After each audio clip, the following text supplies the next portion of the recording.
Welcome to today's stream. We'll be starting in just a moment.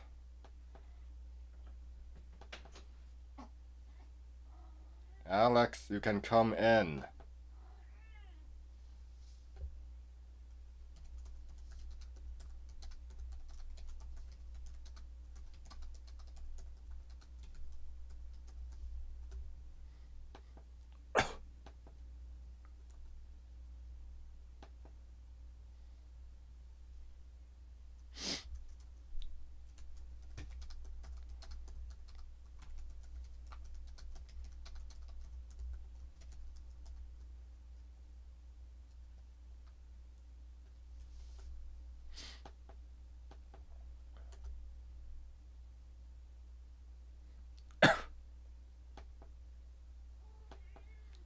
Alex, you're fine. You can come in. You already got the door open a bit. Just get it open a bit more and you can come in.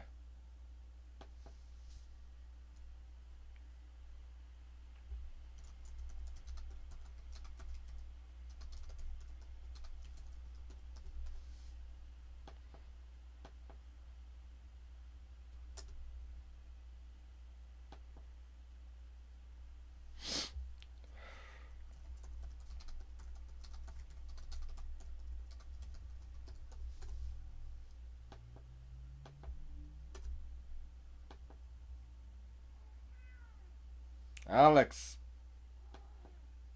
you can come in.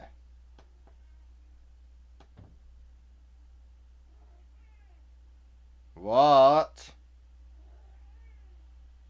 For God's sake, Alex, just come in.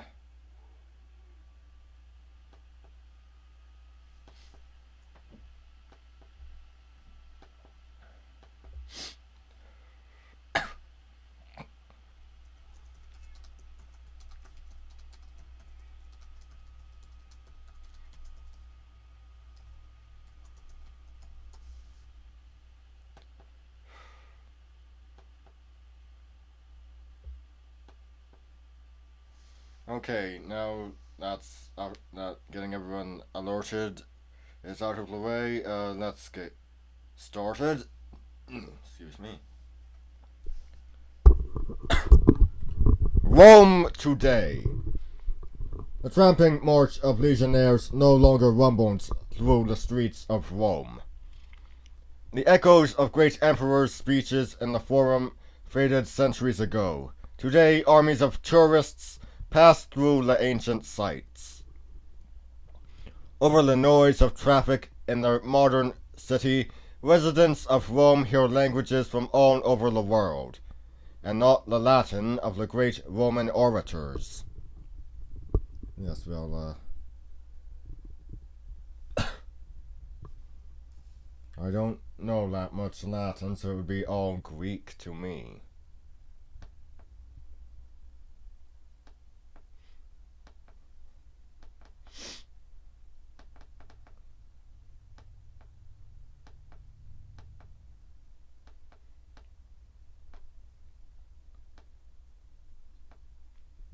Rome among the ruins. When tourists visit Rome today, they see ancient monuments being lovingly restored and carefully tended. But people haven't always been so careful with the legacy of the Romans. By the 17th century, the Forum had become a cow pasture. And people were using the Colosseum as a garbage dump? Wow, that's just not right. During the Middle Ages, many of the Colosseum's surface stones were stripped from the building and used for other projects. A bridge too far. The Emperor Maxentius met with a watery death in 312 AD, when his rival Constantine threw him from the Milvian Bridge. Built in 109 BC, the bridge, famous for its graceful arches, stood for centuries until it was blown up during a war in 1849. It was restored in 1850 and again in 1985. Oh, well, that's good. Good night, it was restored.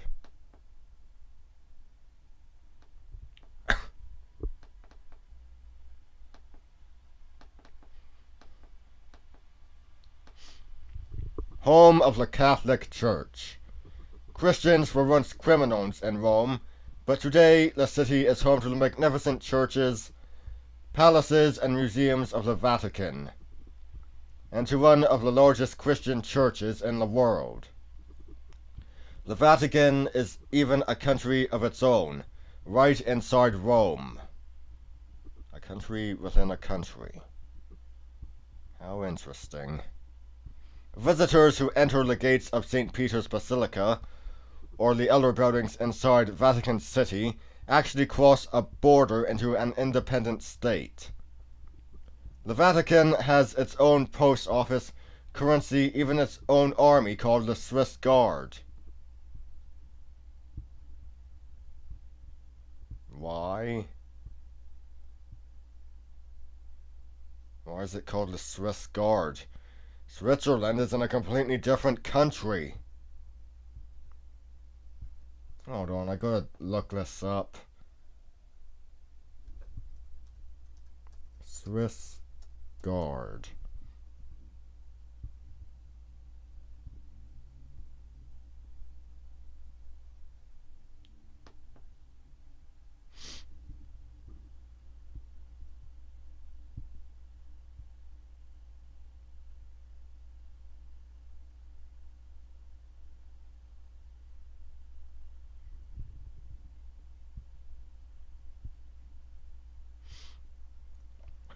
Recruits to the Guards must be unmarried Swiss Catholic males between 19 and 30 years of age who have completed basic training with the Swiss Armed Forces. Okay, that makes sense.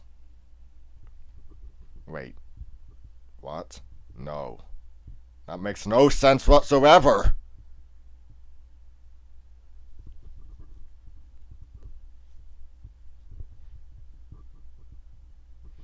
Why, Swiss? Rome is... The Vatican is a country within the country of Italy. Why isn't it... Ugh, it makes no sense. On the other hand, the Byzantine emperors did make use of Norsemen for bodyguards, so maybe it's in a manner of speaking, a succession of that. The Swiss Guard is a succession of the Varangian Guard. Could be. The catacombs. Early Christians in Rome buried their dead in underground tunnels called the catacombs. Although people used to think Christians secretly worshipped and buried their dead in the catacombs, the passages were really just a vast cemetery well known to Roman authorities.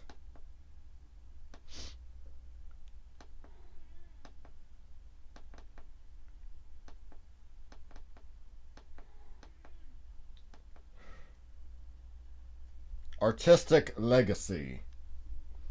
From the Republican era, Imperial era, what do you call the era? The era for when Rome was a kingdom. Republican for the era when it was a republic. Imperial for when it was an empire. What do you call it when it's a kingdom?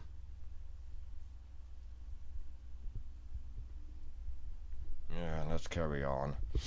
From the Republic down to the glory of the Empire, and then through to the Renaissance, Romans and Italians have cherished art for centuries. The Romans admired and imitated Greek sculpture. This statue of the Emperor Commodus shows him as the Greek hero Heracles, whom he claimed to be the reincarnation of. In fact, one of Rome's greatest artistic legacies may be the copies Roman artists made of many lost Greek masterpieces, but they also created their own beautiful work, such as this mosaic from Pompeii.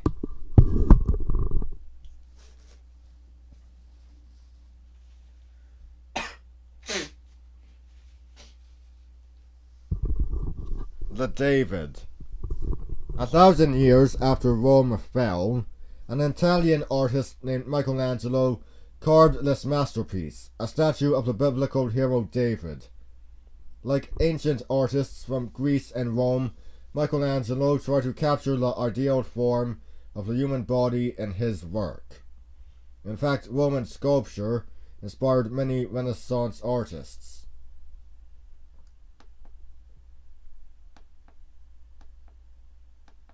Who said Rome is truly dead?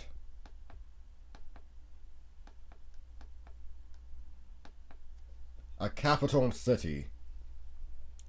Rome is right in the center of Italy and is the place where the modern cultures of northern and southern Italy meet each other halfway. Nearly 3 million people crowd this busy city today, enjoying picnics at the site of Caesar's Forum and feeding pigeons in the shadow of the Colosseum.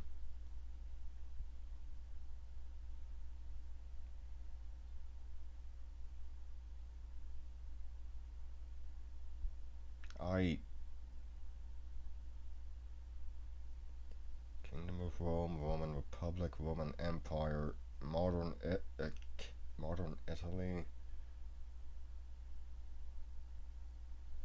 Has there ever been a time when Rome wasn't a capital?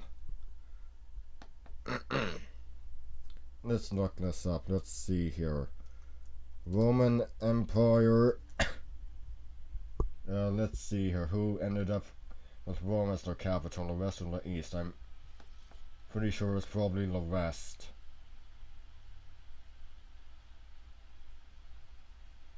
Let's see. Western Roman Empire capital.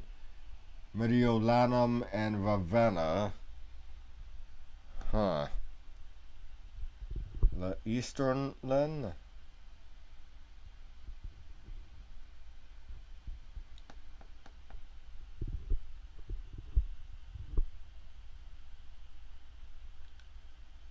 Constantinople.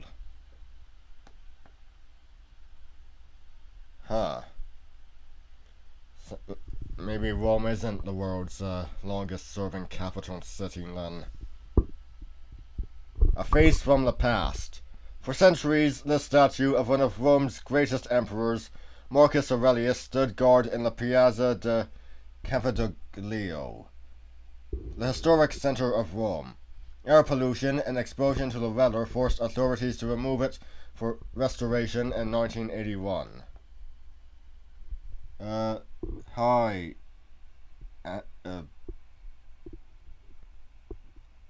Good lord, that's an insanely anti-hacker.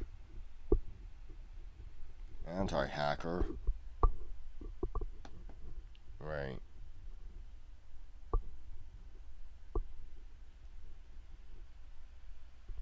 It's not. Who are you? Do I know you from anywhere?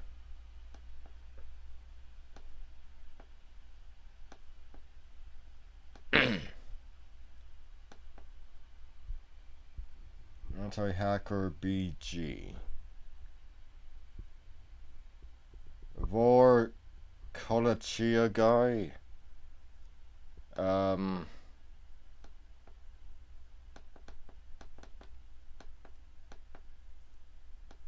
Are you in one of the internet remix discords? The Turkish legacy. When the Roman Empire split in two, the Christian church was divided as well. Oh, nice to know which server you are. For a moment, I thought your name was Anti-Hacker Big, and I know someone who goes by Big on a different Discord server, so for a minute I thought you might have been him. For more than 1,000 years, Constantinople, the capital of the East, was the center of the Orthodox Christian Church. But in 1453, Turks conquered the city that Constantine had once called New Rome. Well, everyone's country's been taken over at some time. and in 1930 the city was renamed Istanbul. The Hagia Sophia, a huge church built by Justinian in the 6th century, was made into a mosque by the Muslim conquerors. Today, Istanbul is the largest city in Turkey. Cultural crossroads. Once one of the busiest ports in the ancient world, Ephesus is now an abandoned ruin in Turkey. At first an important Greek city, it was later ruled by Persia and Rome. Abandoned in the 14th century, today it's an important site for the study of ancient Greek and Roman culture.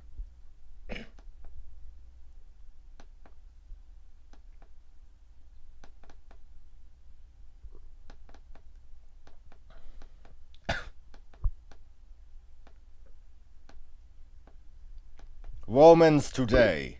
Today, the average Italian is too busy living in the 20th century to dwell on the past. Yeah, this program was made in the 90s, so yeah, you got to take that into consideration. But in some ways, daily life hasn't changed much. Supermarkets and department stores have come to Italian towns, but many people still prefer to shop in open markets, just like their ancestors. And although the ancient gods have long since disappeared, religion is still important in Italy. Click the play button to see what life is like in an Italian village. Yeah, I'll get that video file. Just hold on.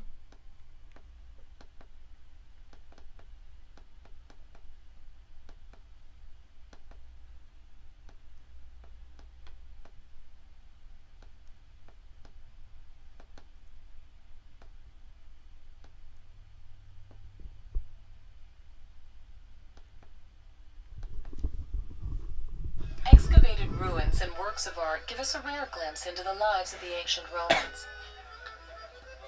But today, modern Italy is alive with a culture all its own. This small town near Naples looks like many Italian coastal villages. In places like this, generations of families have made their living from the sea.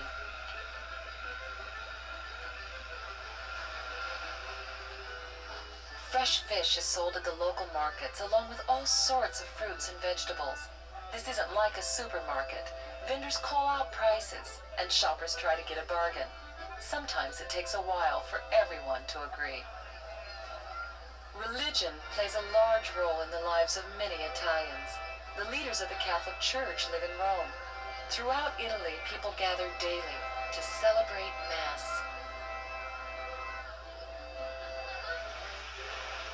Of course, people still flock to Italy's world-famous beaches. One tradition from ancient Roman times that lives on today. Well, we had that little video. Now we carry on with this section.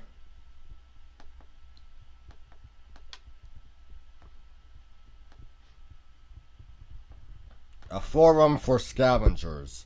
Today, Rome's ancient forum is dotted with ruins and overgrown with plants and shrubs. Unlike Pompeii, the forum wasn't destroyed overnight.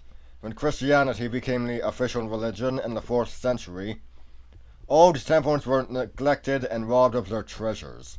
Later barbarian invasions and earthquakes added to the damage. For the Middle Ages, people were using the forum, once a place where emperors paraded in triumph, as a place to graze cattle. Urban quarry. During the Middle Ages, people tore down many of the buildings in the forum.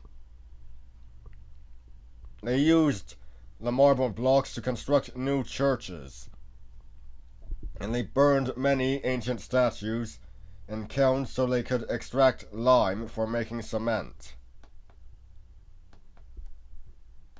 Yeah, that's certainly not something that would be done today.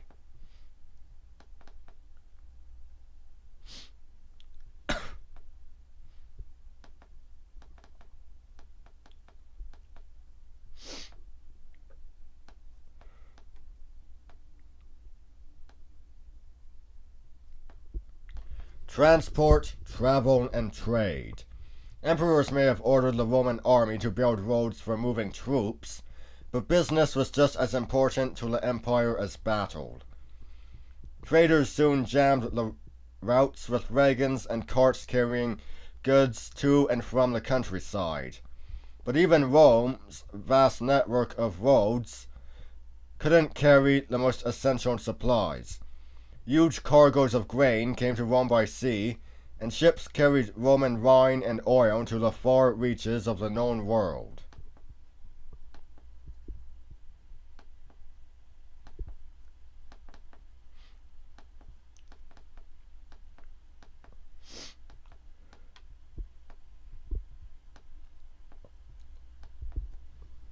One if by sea.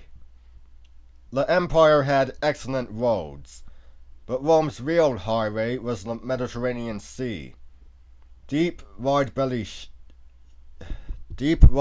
ships, some able to carry 400 tons of cargo, brought grain from Egypt and other African territories, and carried the products of Rome's farmers and artisans throughout the empire. Traders returned from far-off lands with spices, silk, gold, and slaves. Clearing the way. Early Roman fighting vessels, based on the design of this ancient Greek trireme,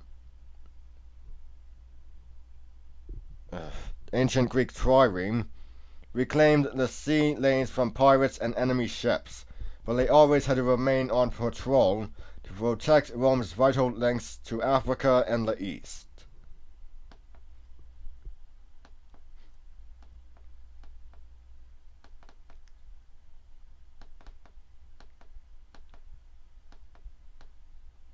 There's that knife coin again. Spare change. Roman coins are like markers on a huge map, showing when and how far Romans traveled. The coins show who was emperor and tell of great military victories and other events. In fact, Roman money spread so far that almost everyone in the empire used the same kind of coins. Funny money. Not all money was pocket change. The Chinese sometimes made money that resembled objects like this coin that looks like a knife. There's no way I'd be able to fit that into my wallet.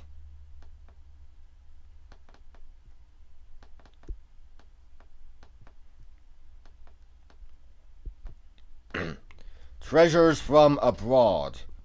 Rome would have starved without grain harvested in Egypt and Africa. Many Roman farmers had given up trying to grow grain and vegetables and shifted to raising cattle, olives, and grapes, which were much more profitable. To feed the crowded cities, emperors imported grain, most of it from the empire's breadbasket, Egypt and Africa.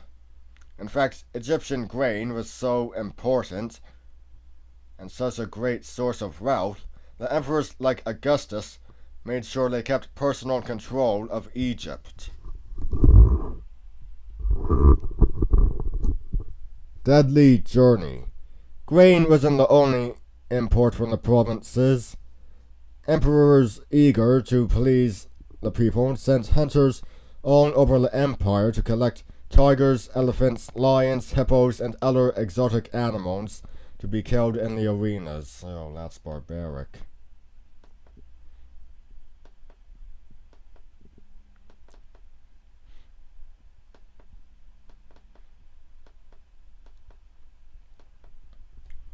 Roads for Roman.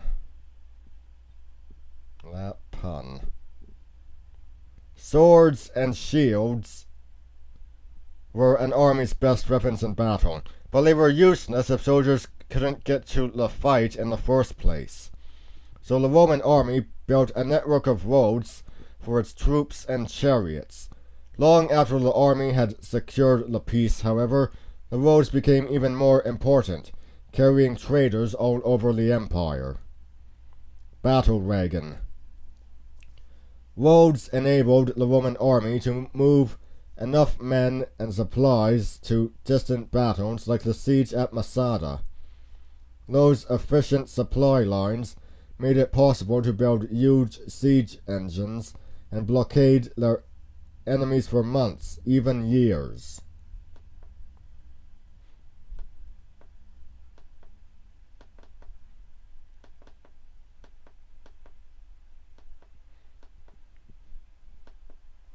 The human trade. The Roman army captured thousands of prisoners as it swept across the lands of the Mediterranean. Many of these prisoners were quickly handed over to traders who sorted and sold them like animals. Some slaves went to gladiator schools to prepare for slaughter in the empire's amphitheaters. After long journeys, others went to work on farms or in the households of the empire's citizens. Road to freedom? For some slaves, a trip to Rome could be a journey to freedom. If they survived enough fights, gladiators could be set free. Other slaves also earned their freedom after years of hard work for their masters.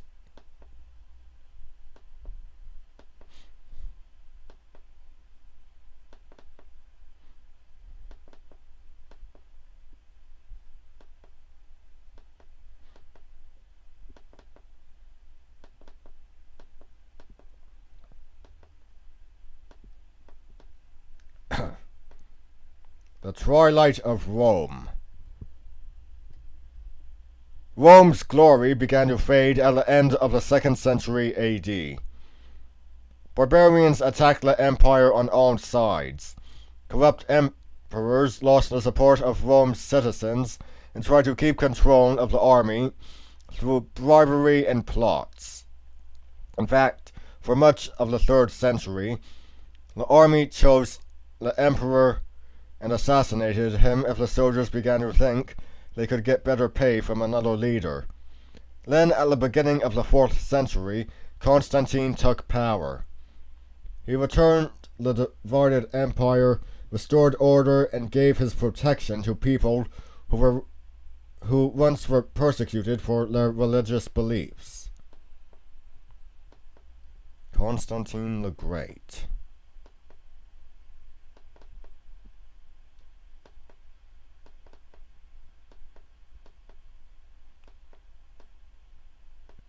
Alexander the Great of his day, the only difference is that he reached old age. A changing empire. When Diocletian retired to raise cabbages, the Roman army divided into many groups, and each tried to make its favorite general the emperor. At last, Constantine defeated his rivals and became the sole ruler. Legend says that before his final battle against a rival general, he had a vision that he would win Rome's throne if he fought under the sign of the cross. A Christian emperor. Constantine granted tolerance to all religious groups, including Christians. He reunited the empire and moved its capital from Rome to the city of Constantinople. This new Rome remained a center of Christianity and the capital of the empire in the East long after the city of Rome had crumbled. Gospel art. Before printing presses were invented, Bibles were copied by hand. Each page took days or even weeks to complete.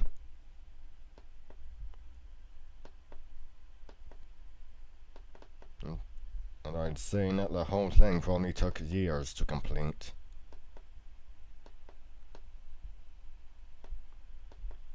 The fall of Rome. Once Constantine had died, the Roman Empire soon split again. The East prospered, but barbarian attacks, weak emperors, and corruption in the army doomed the rest. Finally, in 476, a barbarian named Odoacer deposed a boy emperor named Romulus Augustulus and proclaimed himself king of Italy. The city that legend said had been founded more than 1,200 years earlier by Romulus and Remus was no longer the capital of an empire.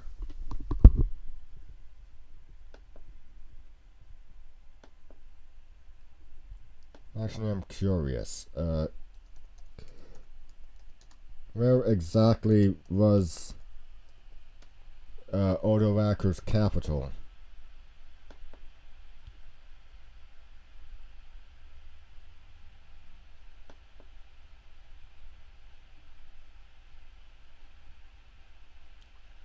Ravenna.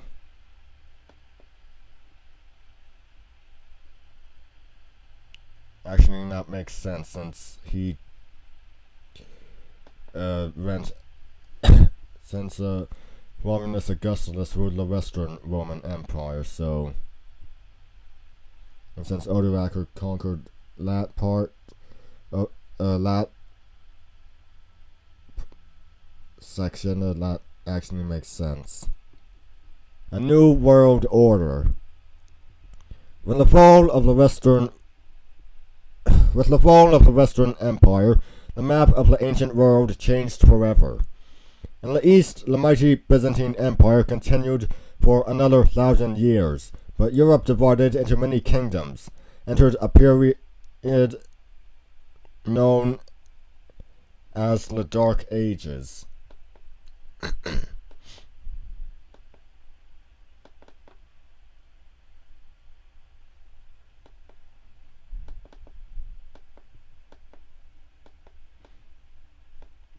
Barbarians at the gate. Nothing seemed to stop them. Barbarians pressed in on the empire on every frontier. Even Rome's mighty legions couldn't keep them from capturing imperial territory. Some emperors tried to stop the invasions by allowing some tribes like the Visigoths to settle in Roman territory. Microsoft Ancient Lands was a program, an educational program from the 90s.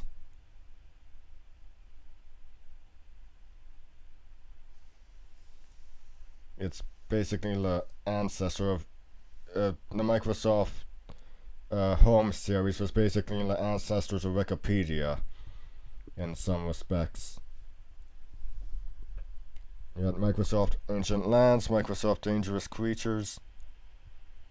Yeah, somewhat a history lesson,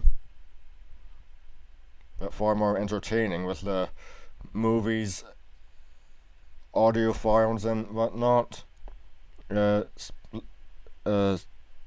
in. In exchange, the tribes helped...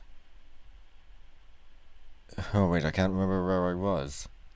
Even Rome's mighty legions couldn't keep them from capturing imperial territory. Some emperors tried to stop the invasions by allowing some tribes like the Visigoths to settle in Roman territory. In exchange, the tribes helped to defend the frontiers from other barbarians. But when Honorius became emperor, he stopped paying bribes to the Visigoths. Their leader Alaric became so angry that he started a war against Rome.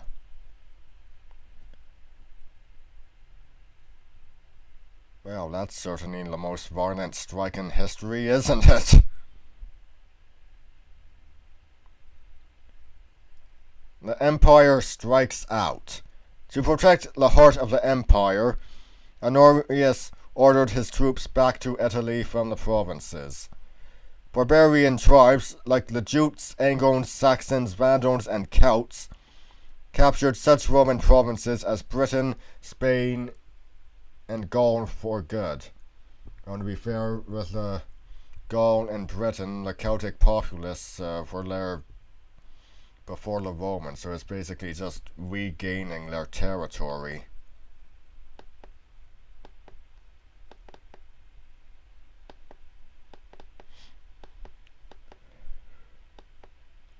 Attila the Hun. In 451 AD, the Huns, led by their king Attila, crossed the Rhine River into Gaul. They quickly captured what is now Paris and other cities, burning, killing, and stealing as they went. In the past, the Romans had bought peace with the Huns by paying a tribute to their old king, but now the only way to stop Attila was to depend on another barbarian tribe, the Visigoths, to defeat him.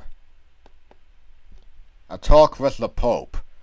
The Huns returned back in Gaul, but the next year they attacked Italy. Attila even got as far as the gates of Rome before the Pope himself rode out to meet him. No one knows what the two men said to each other, but in the end Attila agreed not to attack.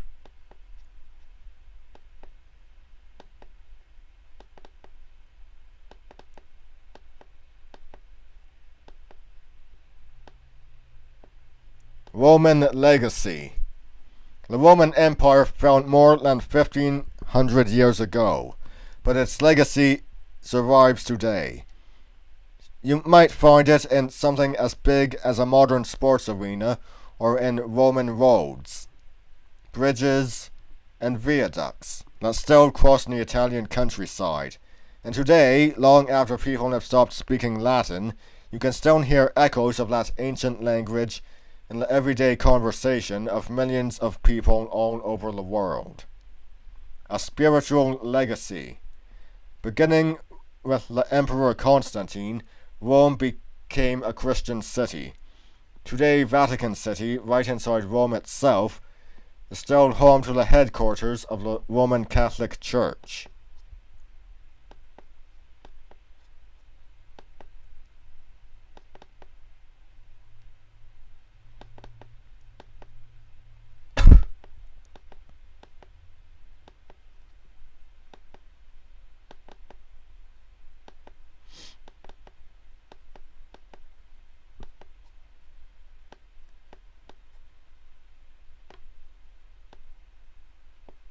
The women of Rome. Women may not have had many rights under Roman law, but they were a powerful force in society. Wives of important senators and emperors helped some men win power, and took power from others, but such plots and schemes took place behind the scenes. In public, Roman women tried to display the ideals of dignity and beauty.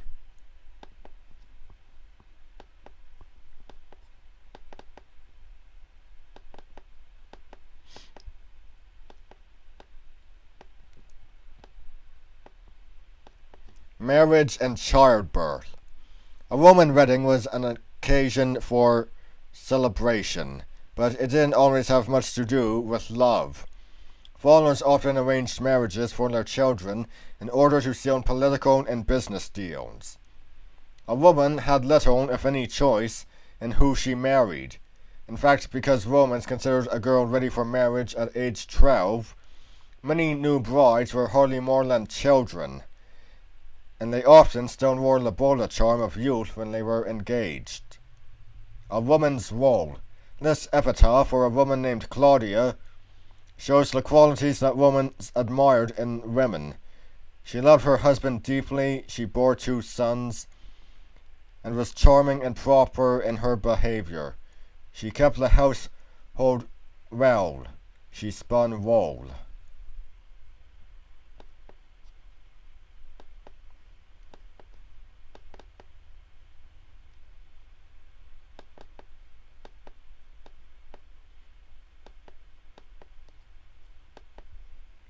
Working women.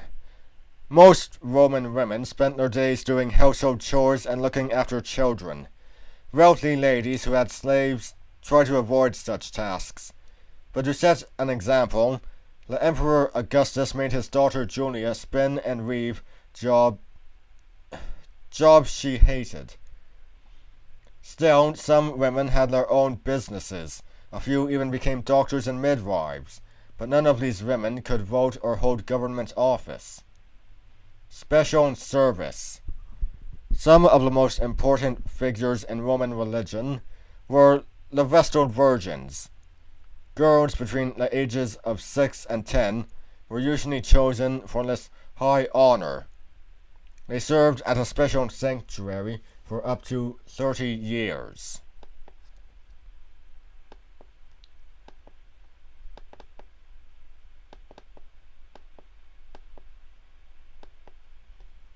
Fashion statements. The Romans took fashion and style very seriously. They thought that having a dignified appearance was very important. Any woman who wore the wrong type of stola or dress was severely criticized. Slave girls spent hours fixing their mistresses' hair. Upper class women wore beautiful jewelry brought from all over the empire in clones made from Chinese silk and Indian cotton. A model of fashion. This portrait of a Roman woman was painted in Egypt for her mummy case. It shows what the wife of an important Roman official looked like when she was wearing her finest makeup. Those are quite the eyebrows.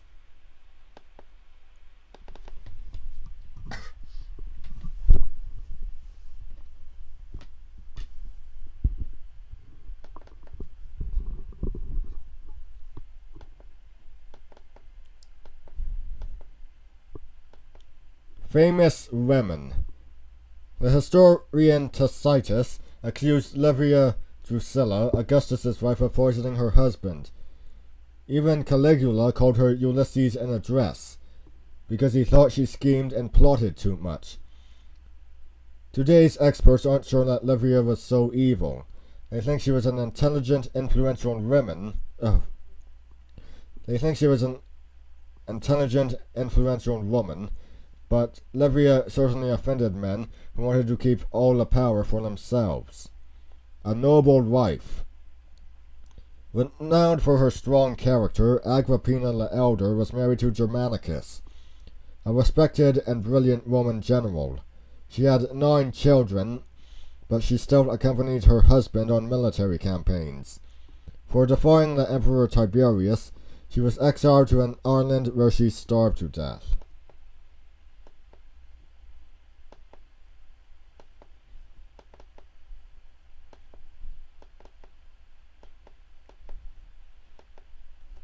A man's home. Roman law gave the paterfamilias, the father of a family, absolute control over his family's property, his wife and his children. But women, whether the wives of powerful senators or of ordinary craftsmen, probably had a lot to say about how their homes were managed. In fact, women often had to run the house because the father was on duty with the army or busy with the empire's business.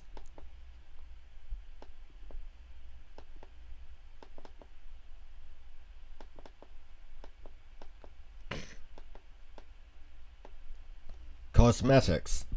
Roman women tried to keep their complexions pale, since dark tan skin was the sign of someone who had to work outside. They used powdered chalk or white lead to further lighten their skin. To add color to cheeks and lips, women preferred powdered ochre, a reddish mineral. Perfume, as prized then as it is today, came from cities like Pompeii and such far-off lands as China and India. Okay, that explains that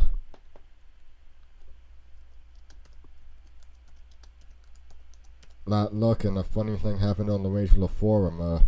The film adaptation by Richard Lester. Domina's makeup. A look to die for. Although the Romans didn't know it, some of their cosmetics, like lead, were poisonous.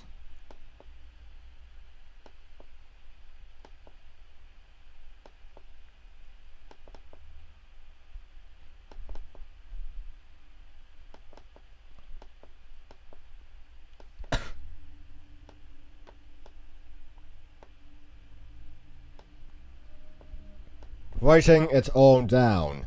The Romans probably didn't think the pen was mightier than the sword, but witty and stylish poets and playwrights were almost as popular as gladiators and chariot drivers. Late in the empire, Rome alone had 26 libraries.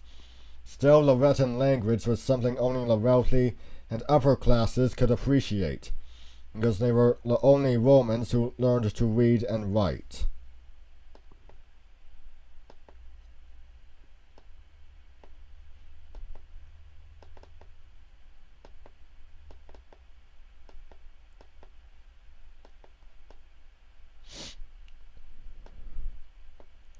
Legacy and Latin. If you use AM or PM when you tell the time, you're using the abbreviations of the Latin words ante meridium or post meridium, before noon and after noon. In fact, many common words and phrases like etc. and vice versa come from Latin. Even the letters we use are based on the Latin alphabet used in ancient Rome. Roman numerals are still common on clocks and in books. Language of science.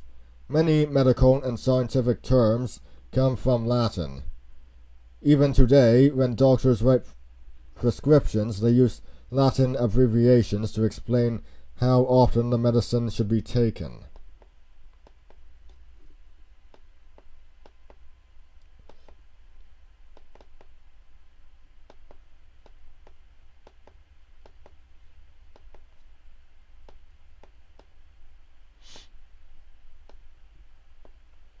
A pair of writers. Most Romans never learned to read or write, but educated people took great pride in writing eloquently. This proud couple from Pompeii made sure they were shown holding writing tablets and scrolls. People scrawled love poems, political slogans, and other graffiti on walls. Buildings prepared at Pompeii still have election slogans like "The mule drivers urge you to elect Gaius Junius Polybius." Precious paper. The ash from Mount Vesuvius charred but also preserved thousands of scrolls stored in houses and government buildings. At first, scholars hoped they were copies of long-lost poems, histories, and plays. But the scrolls turned out to be just business letters and accounts. Yeah, because I'm interested in this stuff. I find it interesting and so I read it.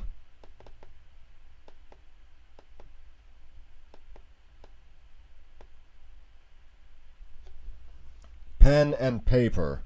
Like the Egyptians, Romans wrote important documents on papyrus, made from stalks of the papyrus plant, and had been pounded flat. This ancient type of paper was strong and durable.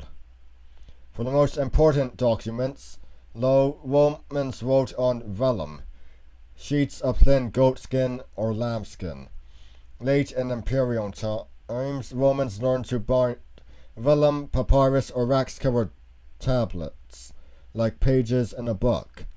They called this type of document a codex. It was much easier to read than a long scroll. Yeah, I'd say so. Making a copy. Romans didn't have printing presses. Every book or scroll had to be copied by hand. Publishers used scribes, often Greek slaves, to take dictation from someone reading a master copy.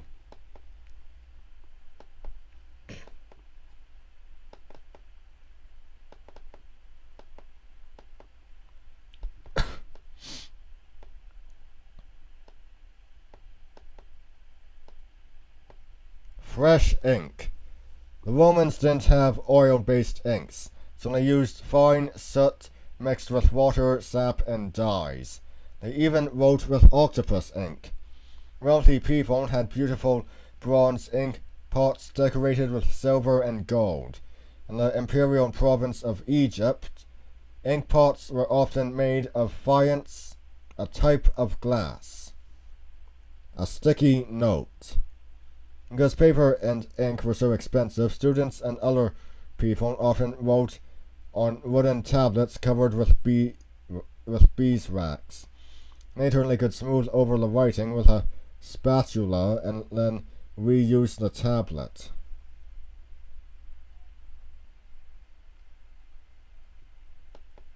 So how exactly did we get from something, especially from being something that smooths down a wax tablet to a cooking utensil?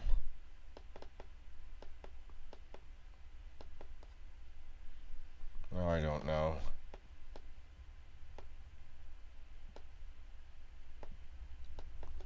Money talks. The Romans didn't have newspapers, and since most people couldn't read, newspapers wouldn't have been of much use. So emperors used coins to boast about a great military victory or to proclaim new benefits for the public. The picture of the emperor on the front side told everyone who had done the great deed. A symbol on the back reminded people of what had happened. Literate people could also read slogans on the coins such as liberty, equality, and justice. That helped boost the emperor's image.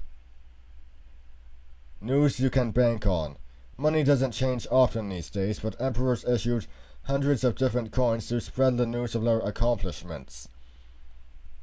In fact, even an unimportant emperor, Antoninus Pius, issued about 150 different types of coins in just 1 year.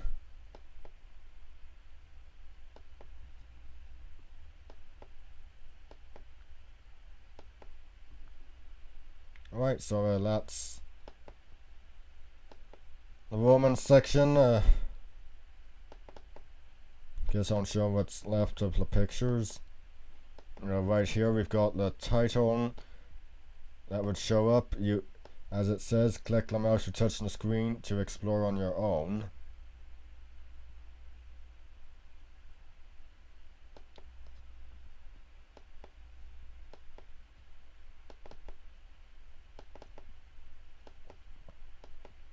Here's that same screen without that picture on it.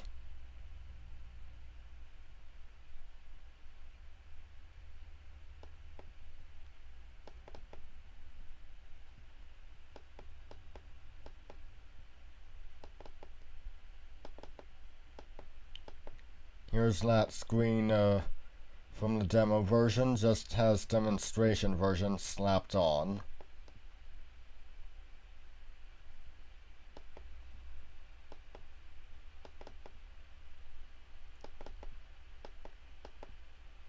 Now we've got the world map. Let's see here. There's Stonehenge, Rome, Athens, Catal Hayuk, Jerusalem, Persepolis, Sanchai, Mohenjo Clara, Alexandria, Thebes, Yan, Beijing, Xi'an, Tikal, and Tenochtitlan. Tenochtitlan.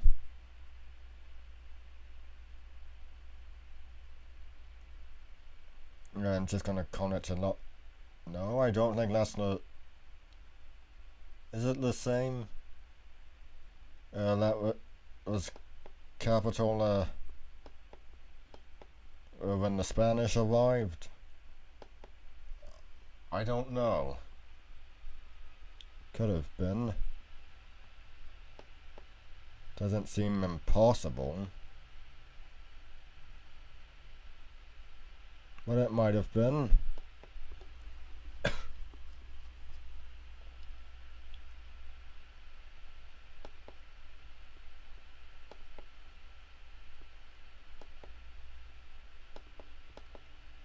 Oh, we've got plenty of time to finish this up.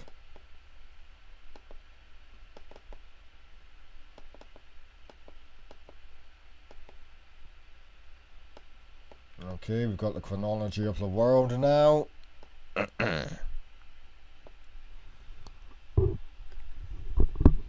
Writing developed in Sumer in somewhere between 3300 and 300 BC. In 2590, the Great Pyramid at Giza was built. In 2500 was the beginning of the Indus Valley civilization. And Troy was also founded. The construction of Stonehenge was in 2100.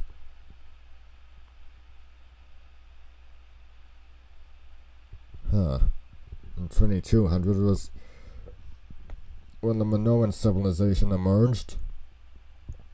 1792 to 1750, Hammurabi reigns in Babylon. 1700, earthquake destroys palace at Knossos. 1500, Jewish religion emerges. 1200 to 200, Olmec civilization rises in Mexico. 1000, Rig Veda is composed.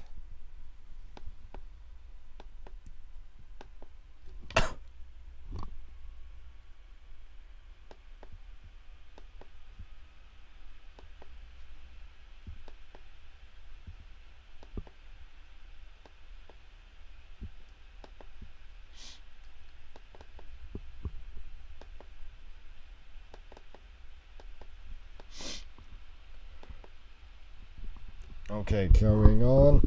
800, Etruscan culture rises in Italy. 750, Sparta emerges as military power. In other words, long after the fall of Troy. 594, Solon begins political reform in Athens. 566 to 418, life of Buddha.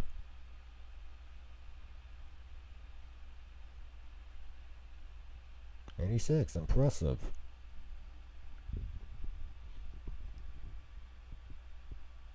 559 to 331, rise and fall of Persian Empire. 509, Rome becomes a republic. 479, death of Confucius. 387, Celts sack Rome. Yeah, we did. 250, Mayan civilization emerges. 221 to 214, Great Wall of China is built. 44, Julius Caesar is assassinated.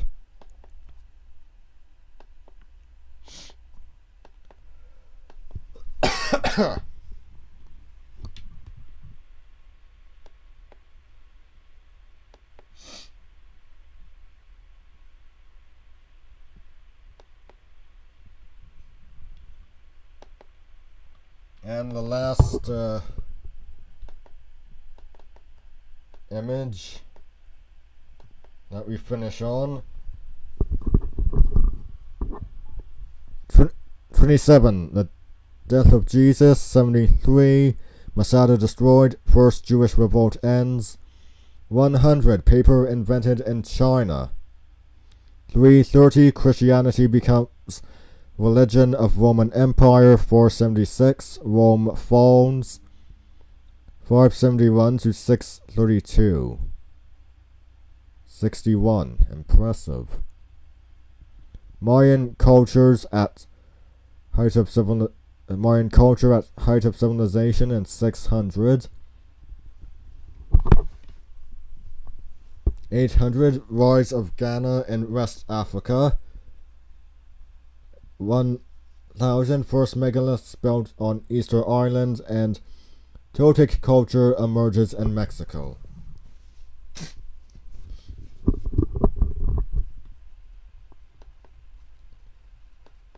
And so we have finally come to the end of Microsoft Ancient Lands. I'm Brian Croydragon, signing out. Stay Shrey.